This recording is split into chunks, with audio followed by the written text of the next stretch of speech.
Oui, bonsoir. Permettez-moi d'abord d'exprimer ma fierté au titre de la communauté scientifique. C'est aussi, effectivement, vous venez de le dire, c'est grâce à cette communauté scientifique, à l'accumulation des connaissances sur le fonctionnement du système climatique, sur les impacts, les conséquences, les solutions à mettre en œuvre. Et vous l'avez souligné, l'effort de synthèse fait par le GIEC, que nous en sommes là.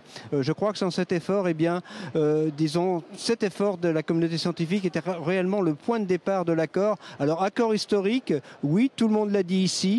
Et ça a été redit, ce terme a été repris par pratiquement tous les intervenants ce soir, mais c'est vrai qu'il est historique dans sa conception, dans le fait qu'il est universel, mais maintenant il faut le mettre en œuvre et c'est ça aussi le rendre vraiment historique. Eh bien c'est sa mise en œuvre et qui va, je crois d'ailleurs, aller de l'avant. Il faut aller de l'avant sur disons les propositions faites par les différents pays. Il faut qu'elles se concrétisent. C'est pas si simple et comme le président de la République l'a dit, il faut élever l'ambition très rapidement si on veut effectivement rester disons en symbiose, en tout cas rester proche de l'objectif exprimé de 2 degrés.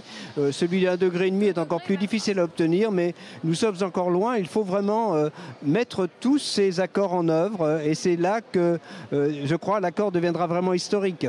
Et quelle est votre responsabilité à vous, scientifiques, désormais, quand vous voyez tous ces dirigeants du monde entier se dire on y va, on est plein de bonne volonté. Est-ce que ça vous renforce dans l'idée de parler davantage, de vous impliquer encore plus pour l'environnement ? Oui, bien sûr, parce que je pense que, disons, au-delà de la connaissance, c'est très important. C'est aussi la recherche fondamentale, c'est aussi l'innovation, c'est aussi dans les usages, dans les technologies qui va nous permettre de passer de cette société accrochée au carbone dans laquelle nous vivons depuis une 50aine d'années, depuis la Seconde Guerre mondiale, à une société sobre en carbone. Il faut beaucoup de recherche fondamentale, d'innovation, et c'est cela qui va permettre de faire, disons, cette rupture, ce changement de mode de développement. Sans innovation, sans recherche, eh bien, nous n'y arriverons pas. Et ça sera au cœur du développement. Donc, je suis certain, je peux le dire au nom de toute la communauté scientifique, que nous sommes prêts à nous investir, chacun d'entre nous, dans tous les pays du monde, pour contribuer à cette lutte contre le réchauffement climatique sous tous ses aspects. Est-ce que vous pensez vraiment que limiter les énergies fossiles, est-ce que ça va être vraiment applicable dans le laps de temps limité que nous avons finalement ? C'est une réelle difficulté, nous en sommes bien conscients. Si on veut rester en dessous de 2 degrés, il faut laisser 80% des combustibles fossiles facilement accessibles là où ils sont. Ce n'est pas si facile. Donc il faut que très rapidement les énergies non émettrices de gaz à effet de serre, en particulier les énergies renouvelables, prennent la place de ces énergies fossiles. Il faut qu'elles puissent se développer.